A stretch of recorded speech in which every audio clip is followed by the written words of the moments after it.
Today's video is going to be a little bit different because I'm making it entirely on the MacBook Air. So I've charged it up to full battery. We're going to use it from scratch. There is going to be nothing that I use in this video that is pre-prepared, so I'm not going to use my pre-made intros. Everything, even the background music, is all going to be coming direct from the MacBook Air. We're using the onboard camera for everything you see on this. Otherwise, it's going to be screen recordings of what I'm doing, and we're still going to answer your questions as normal. But please bear in mind, it is like the hottest day in the history of the UK, as far as we know. It's potentially going to get up to like 41 degrees, and that's Celsius over here, which I think is well into the hundreds Fahrenheit for people that use kind of archaic numbers like that. So please excuse the fact that I am warm, probably a little bit sweaty. But let's get into answering some of your questions, and then towards the end of the video, what I'm actually going to do is kind of go through a bit more of the process of how I edited this. We're going to do it all on one battery as well, and I'll let you know at the end where the battery ends up. Everything will be exported, uploaded, the works, right from here on the MacBook Air. So let's get into it. Okay, so here we go. Let's do this as a normal Icave answers. The only difference is that I'm not using the teleprompter. I'm using the Mac to record it instead of the iPhone, and I've got all of your questions on screen, so don't worry if I'm looking slightly off to the side while I read them out. But let's get into it as usual. Bardhan Shah asks, Icave answers, planning to go for a 512 or 16GB M2 MacBook Air, don't have the money for an M1 Pro, should I go for it or not, buying for future proofing? So with this, I would say that if you have a budget constraint, go for the 512 gigs of storage. That is going to make the biggest difference in terms of the speed of your SSD, which is a massive difference in terms of the actual overall performance of your device. I don't think the actual RAM is going to make a huge difference in most use cases, but having the faster SSD in terms of swap file access is going to make a difference. So I would go that side. Rodgers asks, Icave answers, does M2 MacBook Air blend? We're not trying that, Evan. I'm afraid not. Will it blend? Great channel. My MacBook Air? No, not going in there. I don't think even if I decided to return it within the 2 weeks to Apple, they would accept it if I'd blended it. NH asks, any issues after using Ventura public beta for a few days? Right, so this is about my Mac Mini, which is over here. This is not about the MacBook Air. However, no, not any big issues. The only issue that I've had that's been quite annoying is actually from the iPhone side of things, which is that airdropping from the iPhone doesn't seem to work at the minute. It doesn't seem to send it anywhere. And it's the same with iPadOS. I've had all sorts of issues. However, I have been able to airdrop between this MacBook Air and the Mac Mini. So workflow wise, yeah, it's broken a little bit, but in terms of actually day-to-day use of macOS Ventura, no problems at all. Bryan Data asks, what size hard drive and RAM did you get on your M2 Air? So this is the higher tier of the base configurations, like the stock configurations. So this is the 10-core GPU, 8-core CPU, and then that's got the 512 gigs of storage and 8 gigs of memory, of unified memory. Random Nassar asks, when will we get an exciting iPhone release? Will it be the iPhone 15 with a complete redesign? It depends what you get excited about. If it's the look of the device, if it's purely the physical way that the device looks, then yeah, it looks like that is probably when we're next due to get an upgrade. Although we just don't know yet. That's what we estimate. That's what we're expecting. It tends to have been like a 3-year-ish refresh at the moment. iPhone 10, iPhone 10s, iPhone 11 all had that rounded edge with the stainless steel. And then iPhone 12, 13, and it looks like 14 is going to look pretty similar. So yeah, if what you're meaning is in terms of redesign, yes, that will be the more exciting update from the looks of things. Random Nassar, after using the M2 MacBook Air and feeling how light it is, I'm officially more excited about the 15-inch MacBook Air. And what are the chances of an 18-inch Air? Because with that bug of a chastity, well, they could add a bigger battery that can be taken on a plane, unlike the MacBook Pro.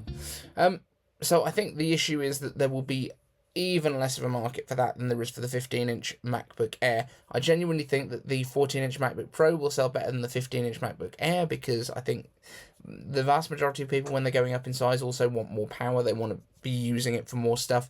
And for the vast majority of people, 13 inches is about the right size for a laptop. This thing is an absolute perfect size, as far as I'm concerned, at least. And actually, in real-world use, I found it really, really nice. Actually, maybe more pleasant to use than the Mac Mini with the huge display over here. Not 100% sure on that one yet, but we will come back to that. Randomness are, if there's one product you'd want Apple to kill right now, what would it be? For me, it's the iPad mini. It's useless. Just make the iPhone Pro Max bigger and get rid of the mini. Absolutely not. The iPad mini is a perfect iPad. That is actually, if I was to get another iPad now, I would probably go mini rather than Air. To be completely honest, the only reason that I would probably go for the Air right now is to have the M1 inside it to try out Stage Manager, but genuinely don't think Stage Manager is a particularly compelling thing. I used it once on Ventura, haven't felt the need to use it again. I don't think it's the solution to all of the iPad's multitasking woes, but yeah, I actually think the iPad mini is probably a better iPad. I've got a couple of the older minis over there, love it. That was my first iPad. Really like it. Which one would I kill though? It's very difficult to know. Probably the polishing cloth or something like that. No, I don't know why we have the Air, to be completely honest. The iPad Air is the one that doesn't really make any sense.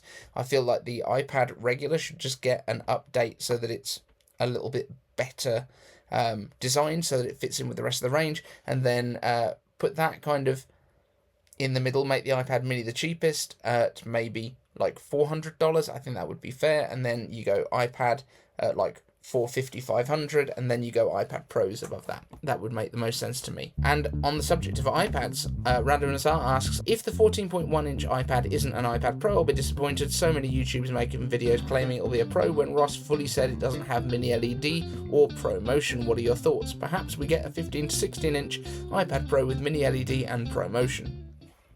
Nope, pretty sure we won't. I'd noticed some YouTubers as well had been talking about the 14.1 maybe being for a laptop or something. The problem here is that the aspect ratios are different for iPads and laptops, so it's almost certainly not for that. Obviously, Ross is just looking at the raw panels, but he's looking at the fact that it's a 4x3 panel, presumably, and saying that means it's going into an iPad. Now, I think the reason that this is going to exist is for exactly the same reason that Apple is going along the lines of doing an iPhone Max as well as the iPhone Pro Max, because I think they probably understand that people want to go for larger devices, but don't necessarily want all of the highest end features. They just want something that works for what they need.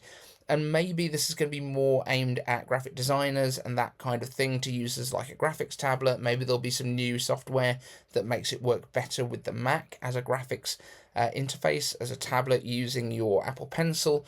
That would make a lot of sense to me. I don't think it needs to be the Pro, because I think actually the Pro is overkill for almost everyone that uses it.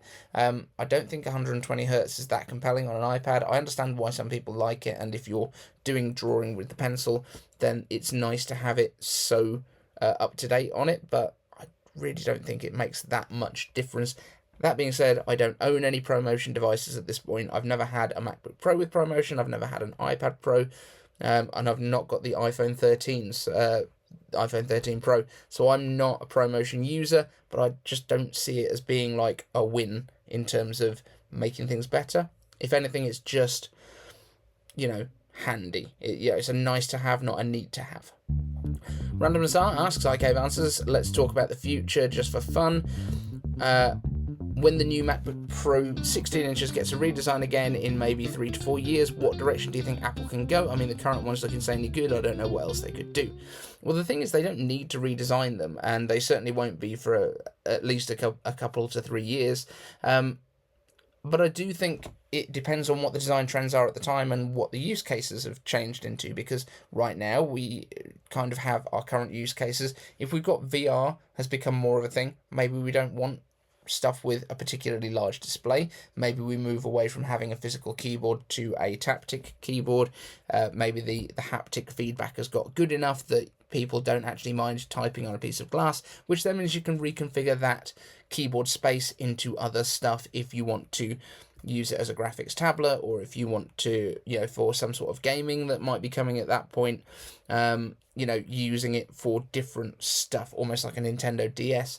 I also think that we will probably stop seeing where the trackpad is, and the trackpad will actually be the whole of the front edge.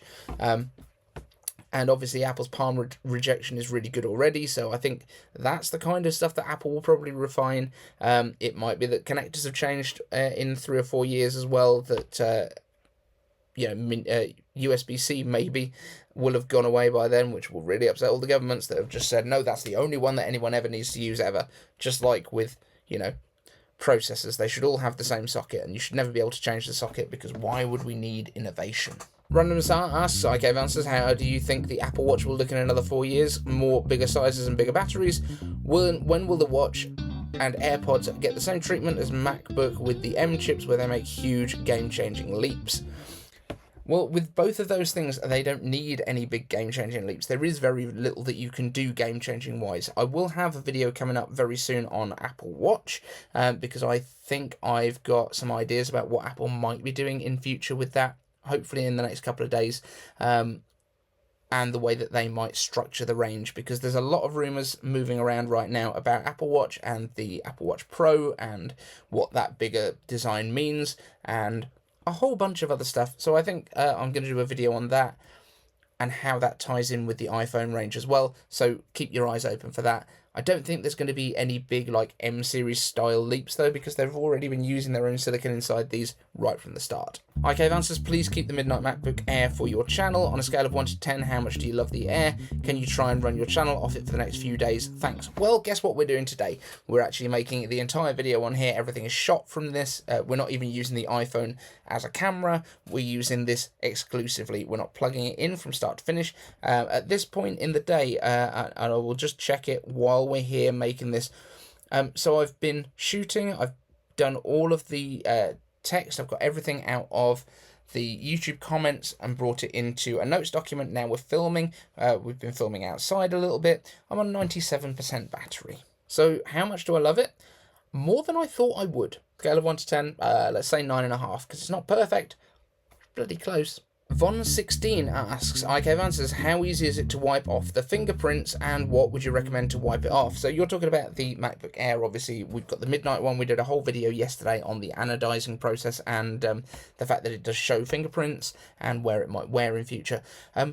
Honestly, in use, I don't notice the fingerprints. When you've just pulled it out of the box and you've just opened it up and nobody's ever touched it before, yeah, you're going to notice anything that's an imperfection on the surfaces. Genuinely, I don't really notice them anymore. Like, it's taken me like 4 days, and as I said before, they start to become less noticeable because the whole surface is going to just become more uniform again. It is very hot here in the UK at the minute, so everyone is sweating, especially me, especially because I've got all my lights on as usual. But yeah, I would say it's not really an issue. Bear in mind, this thing is not an ornament, it's not a piece of jewellery, it's a tool. It's a thing to use to do your work. You shouldn't care if it's got fingerprints on it. You're gonna touch it. That's what it's for. Stop complaining about this thing. However, if you must remove it, very slightly damp microfiber cloth is all I would recommend. Give it a quick wipe over, then turn your microfiber over to the dry side and give it a dry off. It's pretty much clean at that point. I wouldn't worry about it. It's just a non-issue that people want to make into a thing. David Black asks, Icave answers, with the M2 MacBook Air now out in a new design and colour options, what's next for the MacBook Pro? A new design, some next generation display, the expected steady advances in the SoC, great new features of macOS that might benefit creators. The Pro, despite its remarkable power, and the M1 Pro and Max, now looks a little staid with the MacBook Air and brings into focus the Pro by contrast. No, the MacBook Pro is not going to change design-wise, at least for a few years, I would say. The design of the M1 Air, or sorry, the M2 Air, is actually basically bringing it in line with the design language that's being used on the Pros. This is Apple's new industrial design. This is basically the first kind of post-Johnny design language, I would say. And I would say if anything's going to get redesigned quickly from its current iteration, it's probably the iMac. By all accounts, the last product that Johnny Ive really worked on was the iMac, and actually I think he might have worked on that for many years previous, and I think this was probably an iMac design that they wanted to bring out around about the same time as the MacBook Nothing, the 2015-2016 MacBook, the super thin one, because look at it compared to things like the MacBook Pro. The MacBook Pro's got all the ports on it, the iMac got just USB-C. That is a very Johnny move. Even putting the headphone jack in the side, that was probably one thing that he didn't want to put on there at all, and the design team that are left probably just went, no, we need a headphone jack. People need to be able to plug in speakers. Remember as well that the new Mac Mini that we've seen leaks for the design of, there's no visible headphone jack on there, so not quite sure what's going to go on with that. Maybe you have to pass through your audio through your display to get to speakers. That might be what they're doing. But yeah, I think that the MacBook Pros are definitely going to keep it for a while. The steady advances in the SoC, as soon as we get to that new process node, the 3nm, which I genuinely don't think is going to come with the M2 generation. I think it's going to be the M3 generation, but I could be wrong on that, and there have been rumours on both sides. So I would love it to be on this generation and we get a big leap, and then the M3 base kind of catches up to the Pros a little bit. That might be what's going on, but for now, the M2 is a really nice bit of kit, and the MacBook Pros, as they are really impressive bits of kit. The Blob asks, Icave answers, which video editing software are you using, Dave? Saw a video from Brian Tong which shows Final Cut Pro renders way faster due to the media engine in the M2s. Does this sound about right? Is it worth making the leap over to the Apple optimized software if you're going to use a Mac? 100% it definitely makes sense to use Apple's own software. I've been using Final Cut Pro for a long time, but you will find actually that things like iMovie probably gives you the same benefits, because iMovie is basically Final Cut Pro Lite. It uses a very similar engine as far as I know, and basically Final Cut Pro is built, and then iMovie is basically, they take some of the features out of Final Cut Pro to make it simpler to use, and then that's what you get with iMovie. So yeah, 100%, if you're using a Mac and you're not using Apple's own software, you are missing out on a lot of the performance that could be there otherwise. And I would love to see Apple come out with their own version of Photoshop, or, you know, a good quality graphics editing package. I think Apple could do a great job with that, especially with the AI stuff that they've put into the iPhone, how you can just grab the subject from an image and just drag it into something else. Awesome. Joe Mahama asks, Icave answers, what are your top 3 darts players, past or present? Oh, I don't know darts players. I did say that I would answer every question that comes up on here, but honestly, my entire knowledge of darts basically comes from Bullseye here in the UK, which is like a quiz show that used to be on in the late 80s, early 90s. I don't know any darts players. James Apple, will we ever get a black MacBook Pro? Icave answers, maybe. I mean, I think the problem is that if we do MacBook Pros in these kind of finishes, as we spoke about with the Midnight, you are going to see any kind of damage if we stick with aluminium and we stick with anodizing, which is basically the way that you would color these things. What I would say, though, is that Apple has had a lot of patents around titanium, and I'm not sure if we will see that coming to this new Apple Watch Pro first in terms of the new techniques that they've got down, or if we're going to see it on a MacBook Pro when we get our redesigns, or on iPad Pro when we get a redesign on that. It's going to be one of these products. It's going to be a Pro product. It's going to be something expensive. So I would say keep an eye out for those. The processes that they've got down for titanium do include coloring, so it's not impossible. James Apple, was Apple right in removing the headphone jack? Because I believe this is the most controversial move in its history over the floppy disk. So Apple has always been a company that does kind of push things forwards and does things that people aren't necessarily comfortable with, whether it was the floppy disk when they made the first iMac, whether it was removing the optical drives on the first MacBook Airs, and then subsequently the MacBook Pros as well, or removing the headphone jack from the phones. Nobody would do it, and then Apple did it, and then everyone else did it. Now, Apple hasn't gone as far as removing it from their laptops, which is impressive, because a lot of laptop makers did, I think, anticipating that Apple probably would with Apple Silicon. But I would say that with the phone, wireless headphones are a massive advantage. With a laptop, if you're going to be sitting down to do some editing and you want to use high-end headphones, that makes a lot of sense.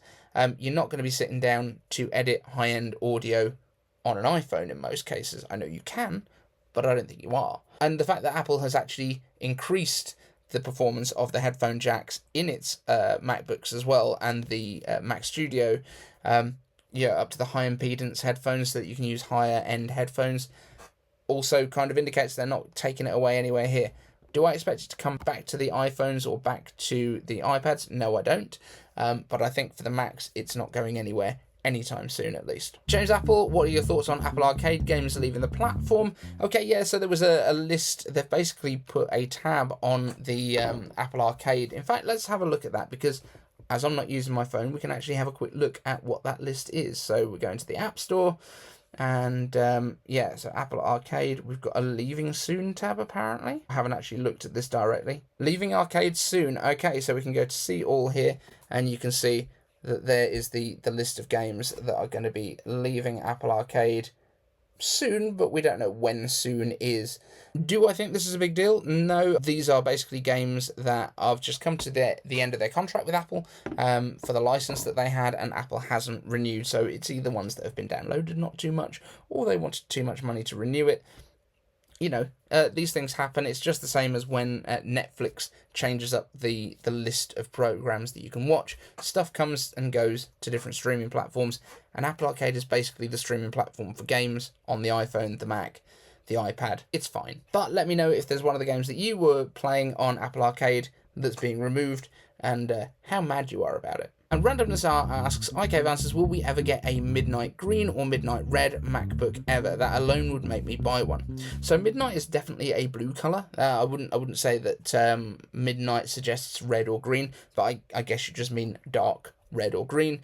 I would love to see that coming to MacBooks. I think Apple could do so much with colours that they just don't do yet. But yeah, let's do it. Why not? Whether they will or not, don't know. Really don't know. This Starlight Midnight colour palette seems to be something that Apple's pushing on quite hard at the minute. So that's it for this portion of the video, guys. We are going to now switch over to how the MacBook Air performs with actually editing this and all the rest of it. So you'll probably see me again. So I've just finished editing the main part of this video, and I know this is going to be a bit weird because, number one, I've got like noise going on in the background, and I thought that would be interesting to find out how it handles the background. So there's TV going, the kids have got their iPads going, back door's just been opened, so things are going to get a bit crazy. But I just thought it would be interesting because this laptop is probably the one that a lot of people will be buying to do Zoom and all that sort of stuff. I would say that my video looks a little bit less crispy all of a sudden as well, so I don't know if that's a lighting thing where it's not as bright as it was before, but I think that's interesting. So I'll just come back out into the garden space, which is where I was kind of recording the first part of this video when I was outside, and I just thought I'd run you through why I decided to use iMovie instead of Final Cut for this. I sort of got to the point where I'd recorded everything on the MacBook Air, and I thought, well, wouldn't it be great to just see what you can do using purely the software and the hardware that you get when you buy a MacBook Air? That's it. So I think a big part of the value add that Apple gives you when you buy a Mac is the fact that you also get a really good video editing suite, far better than anything you would get as a standard thing with Windows. You get GarageBand, which is what we use to make the music track that we've used as the little background bed for this, and I know it's not the best bit of music in the world, but it's pretty adequate, I would say. And the fact that we've done this in probably a couple of hours of actual shooting, editing, putting everything together from scratch, I think is a pretty impressive feat with just, you know, Apple's entry-level laptop. I think that's a pretty good kind of indictment of what this piece of hardware can do. And now there's motorbikes going past really loudly, and I'm sure you can hear that as well in the background. It's not exactly a quiet day. It's very, very hot here in the UK, as I said earlier. But this whole video has been made, you know, just within this one piece of equipment. There has been no external microphones, no external cameras, no anything else. Just what you get when you buy this, that's it.